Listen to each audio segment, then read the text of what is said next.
Hello and welcome back to round 2 of FNM Legacy.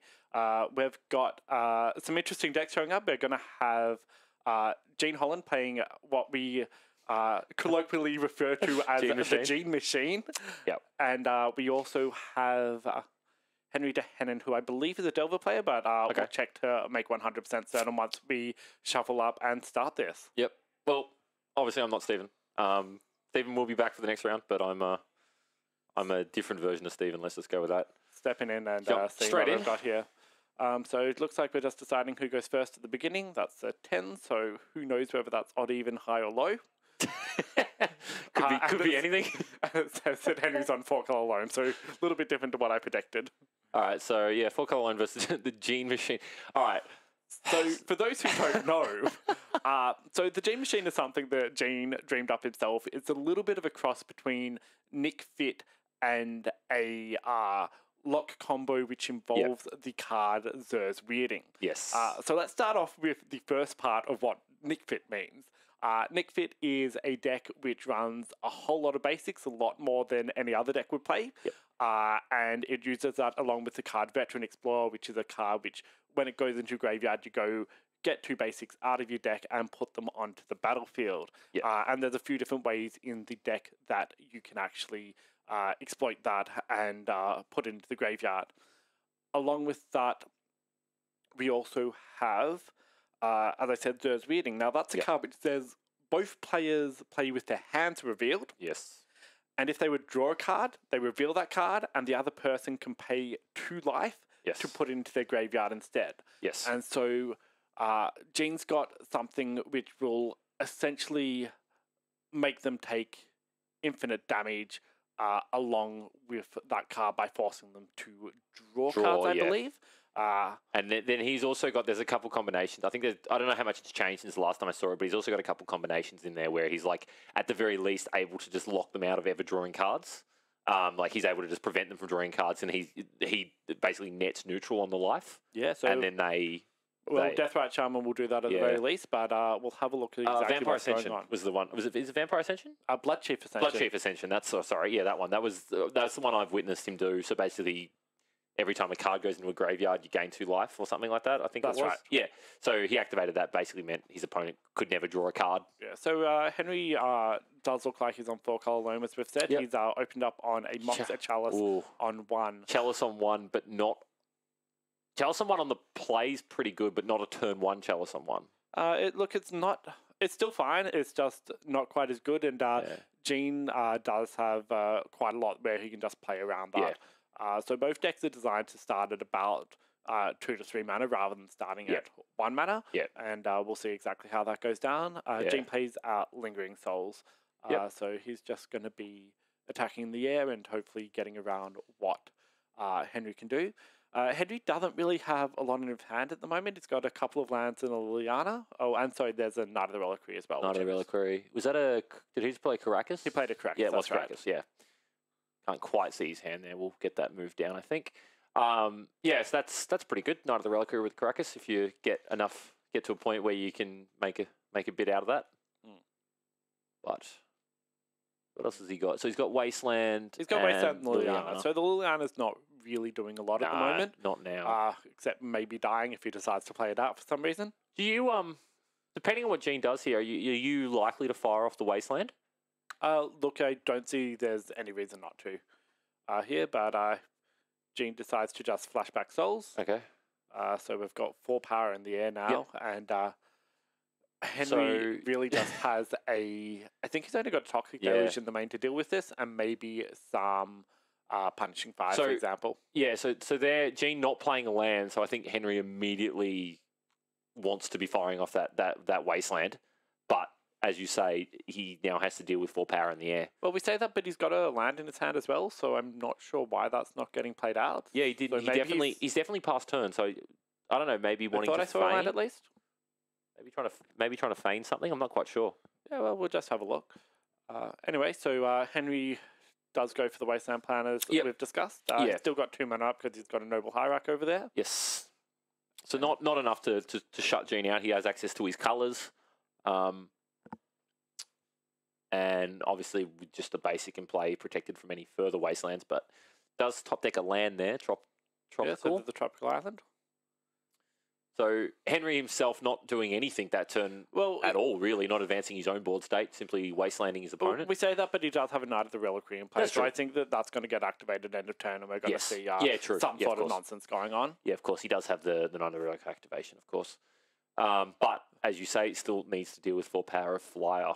Yeah, so 4-color Loam does occasionally play Tabernacle somewhere in at 75. I'm not sure if he actually has access to that card, though, in his deck. Interesting. Would you be... I mean, it's... I think it usually sits in the sideboard when you do have it. Yeah. So, I mean, doesn't... By the sounds of it, not a lot of immediate outs. Like, he could just be dead. Dead to the air. dead to the flashback Lingering Souls here. Yeah, well, he's looking very intently at that Grove of the Burn Willows that he's got there, but looks like he's just trying to... So, Knight's going to get pretty big. Yep. Is he... But then again...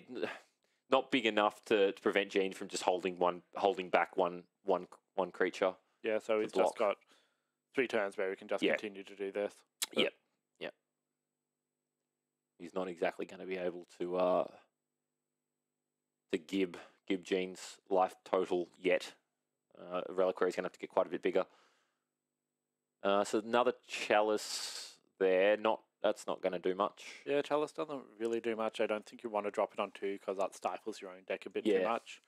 You also don't want to... playing out the Liliana here just seems wrong as well. You're not getting anything from it. Yeah.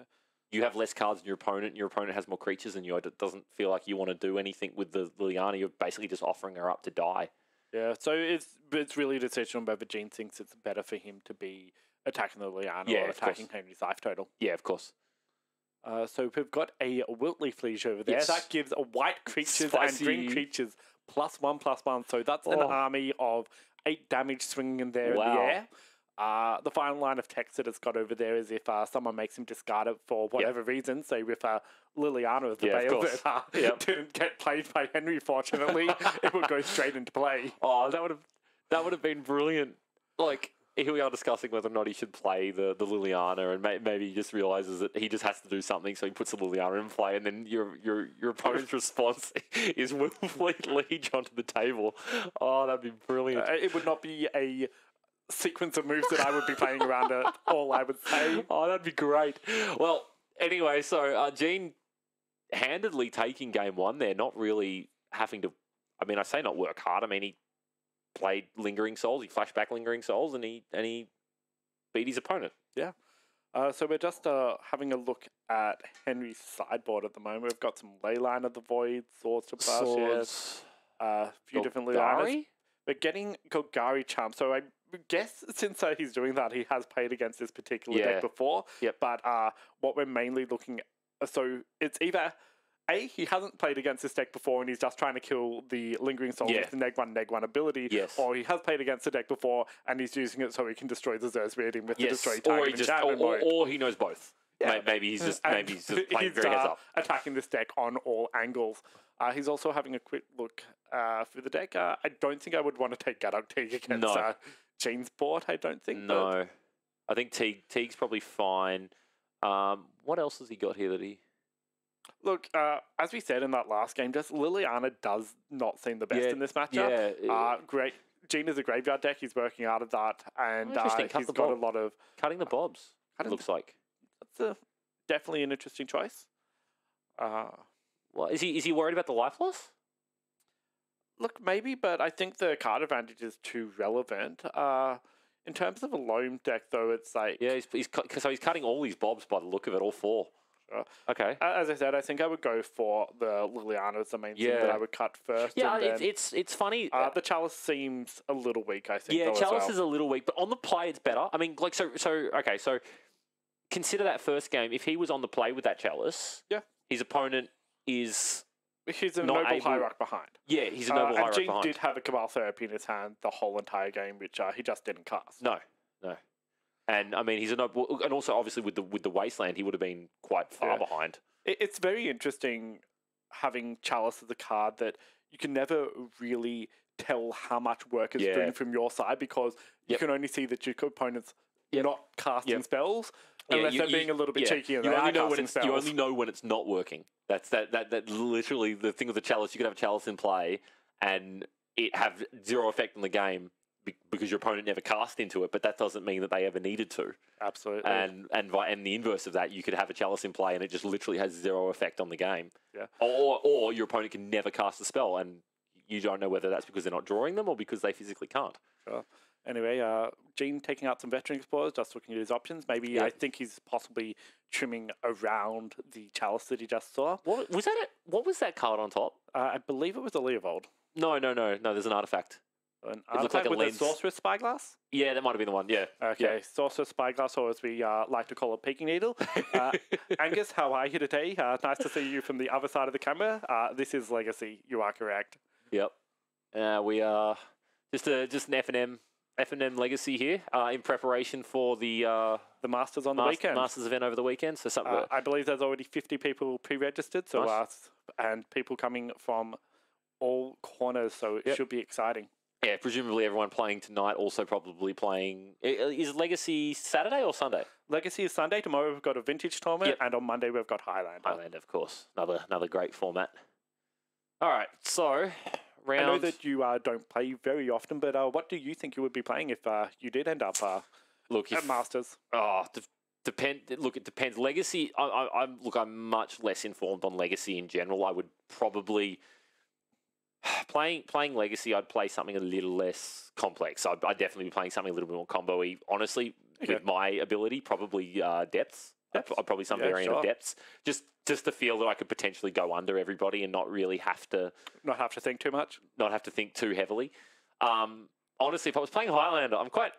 I've played very little Magic recently, but I did have a bit of a brew in Highlander, which has... in each subsequent release gotten way better. By better, do you mean greedier? Oh, man. So I was playing like a combination of like 4 combos. It was like a Time Vault Depths. There was a Helm combo in there at one point. Like it was just this amazing combo deck. And it has literally just had more and more great cards printed for it. And I currently don't have it built, but I really wish I did.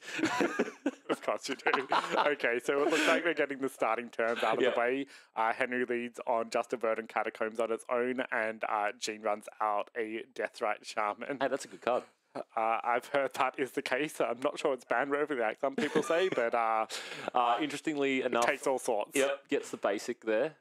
Damien, how are you? I am going to strongly contest Brisbane's claim to the Eternal Cup. Yeah, well... Got to win it. So gets the basic there. Obviously protecting himself against any potential wasteland, which it looks like is that's a maze. Is that a maze, Tears? Maze of Ith, rather, in Henry's hand. Didn't catch it just then. We'll have a look. It's like the new art Maze of Ith. The new art Maze of Ith, you think? No, it can't be, can it? Is it? No, that's definitely played in the deck. Is that not a maze? That's a Maze of Ith. Yeah, it's a maze. Maze of Ith, yeah. So we've got a maze, we've got a Barrenmore, a Cabal Pit. Interesting. Okay. We've got a Grove of the Burmillers, which gets played out, and Liliana's good on this board. Yeah, so better than it was. We're going to kill that Deathrite Shaman. That's what you want to be doing with your Lily. That's also a good card, I heard. Yeah. All right, so what else? So we've got Knight of the Reliquary, Golgari Charm, and Maze of Ith on one side, and we've got a fairly full hand on the other one. We've got a Sora Cabal Therapy. But we've got Veteran Explorer Cabal Therapy, so I think we're about to see a lot more basics show up, and I think that's 2 Sorcerer Spyglass, a Stoneforge Mystic, and a Fetch Land. Stoneforge, okay. So it goes for the blind therapy before even playing out the Veteran Explorer. Before we know what he... so before anyone tells us, what did he name? I think you... there we go, name's Knight. Name Knight, all right. Blind name Knight and gets there. Yeah, if that's what you're worried about on this board state, then yeah. And then plays Veteran Explorer and gets the Golgari Charm as well. Oh, must be nice. Money. Yeah, that's I guess that's well done by Gene there to recognise Knight of the Reliquary would really suck right now, and and doesn't have to deal with it. Well, well done. So I'm not even sure I would bother shuffling if I was Gene, because he's about to go back into his game in a few moments. He's about to dump some stuff in play. So obviously the flashback of the Cabal Therapy allowing him to lose the Veteran Explorer, trigger it. Plays that. Oh, what's he going to do? Oh, there it is. Go for the therapy. Okay, so as I said, I think it was a little bit of a aggressive shuffling there. A little unnecessary, but at the same time, wanting to do things correctly. So I think if we get a white land here, we can just straight up Stoneforge. That's not bad. So gets a... there we go. Interesting. Oh, that is a Plains. Okay, yep. The new art. We've got, this is the new unset, Unstable. Yes. I'm not sure how much of a fan I am of the... look, I think they'd be better... I like having a border. I was going to say, I think the art itself is incredible. I just kind of wish it had a border. I think it looks a little strange. I think it looks too far gone from other Magic cards. I think that's my issue. Just a note to the producer, someone is saying there's an echo on the commentary. There might be a bit of a crossover between the mics. We'll see if we can fix that up so one mic is not picking up the other. Anyways, there might be a little bit of crossover between the two microphones. All right, should be a little bit better now. Anyway, so what have we got? We've got a Stoneforge and we've got a Batterskull, and we've got 2 sources of Spyglass. So I think that Lily is about to have a bad time. Yeah, that's likely. That is all of Gene's colours on his side, and looks like Henry's only got the 1 basic on his side off that Veteran Explorer trigger. With the recent comp rules update, it is actually your responsibility to tell your opponent when they need to do something like grab a basic off Path to Exile or Veteran Explorer, for example. So this is something that you just need to keep in mind when you're playing a deck like this as well. Sure, okay. So goes to discard, discards a Polluted Delta. Yep. Leaves him with the Batterskull and the 2 Sorcerer Spyglass. Yep. The Maze of Ith will help a little bit here in terms of holding off the Batterskull or basically just holding off the Batterskull. That is the threat here. That's true. Didn't see what Gene drew there. That's a Leovold. Leovold, that's pretty good. That's quite the draw. That's never bad, particularly when you got your 4 colours. Yeah, not going to complain. There are worse draws. So I feel like I would just cut off Henry's entire board. Just take the Liliana, take the Knight of the Reliquary. I think so. And we'll just confirm it's that's what gets named here. Yes. Yep. Yeah, so Lily and Knight. Lily and Knight confirmed as our 2 targets. 2 targets by Gene. And the Stoneforge Mystic is going to wait a few more turns to do its trick with Batterskull. Yep, fair enough. Elects not to attack with the Knight there, which seems a little strange since you can't activate it. Yeah. No, there we go. Yeah, okay, yeah. Okay. Didn't miss his opportunity, just didn't do it. So there's 2 lands in graveyard at the moment, which means that is doing 4 points of damage at the moment. Obviously gets +1/+1 for each card in graveyard. Yep.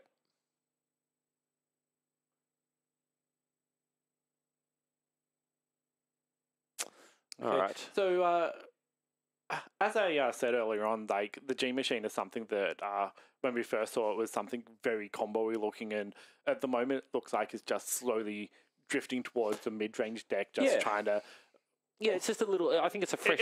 It's good to have your own choice of, like, do your own thing and try and win in your way, but at the moment you still need to make a concession that there are cards that are good in Legacy and you should be playing those good cards. Yeah, that's the thing. I mean, look, Legacy's not solved by any stretch of the imagination, but there's a lot of data and there's a lot of knowledge about what is good. There's a lot of measuring sticks. That's right. There's a lot of yard posts.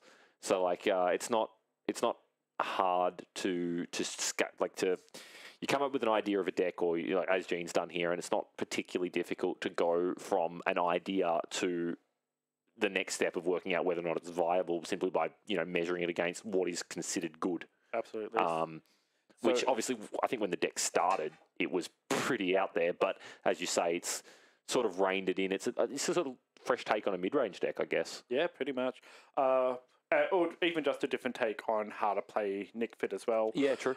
So last turn, the Batterskull Germ token traded with the Knight of the Reliquary. He's now played a land, equipped a Batterskull to his Stoneforge Mystic, and never seen that before. Getting in for the beats. Yeah, never seen that one before. Henry up to 25. Where did Henry get the life from? Nope. Looks like the life went to the wrong side of the table. Yeah, that makes sense. I'm like, what? What happened? Yeah, there we go. That makes more sense. Yes, so Gene gaining life, obviously, from the Batterskull, and Henry losing life from said Batterskull. Jeez. All right, so Gene drawing, didn't see what that one was. Is that a... so we've finally got the Leovold down. Hits play. And I think, Henry at this point is getting close to where he just wants to pack them up. But, I don't think he has... Since he's down the game, you just can't do that. You just have to play it out at the last point regardless. Yeah, play it out. I think there's something as I said, there's probably a Toxic Deluge in his deck, and that's going to do some work if he gets it. It's a draw. Mazavith will... It slows him down a little bit. Slow it down a bit. It gives him a card off Leovold at the moment. Yeah, that's true. It feels so bad. Yeah, that's true. I think if I was Gene, I would have quit the Batterskull over onto the Noble Hierarch just to get in the most damage. Yes. And that means spread your threats. That means Leovold and Stoneforge are still attacking. Yep.